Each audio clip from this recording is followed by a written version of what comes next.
Tu n'as jamais réussi à aimer.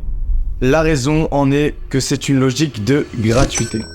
Effectivement, Jésus nous le dit dans la Bible, ce que tu as reçu gratuitement, donne-le gratuitement. Ce principe de l'amour gratuit, c'est l'unique manière où l'amour peut fonctionner et est réellement vrai. Ce qui peut être assez bizarre, c'est que apprendre à aimer, ça peut paraître assez simple. Se donner gratuitement, aimer gratuitement, recevoir gratuitement, c'est quelque chose qui, sur le papier, paraît extrêmement facile et qui est essentiel et fondamental pour l'homme. L'homme est fait pour être aimé et pour aimer. Et pourtant, à cause du péché, c'est quelque chose qui est très difficile.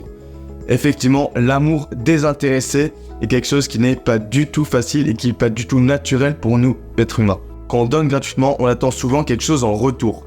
Et de même, quand on reçoit, on a toujours tendance à vouloir donner.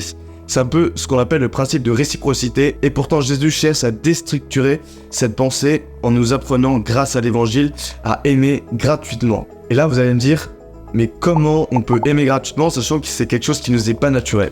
C'est là tout le mystère et toute la force de Dieu, c'est que sans l'amour, nous ne sommes rien. C'est écrit dans la Bible, et c'est quelque chose sur lequel tout le monde est d'accord, et pourtant, c'est très difficile d'aimer. L'amour gratuit est un sujet extrêmement complexe, extrêmement difficile. C'est tout un travail d'une vie pour apprendre à aimer de manière désintéressée et de manière pure. Et c'est totalement impossible sans la grâce de Dieu et le don de la foi. Sur ce, je vous souhaite une bonne semaine.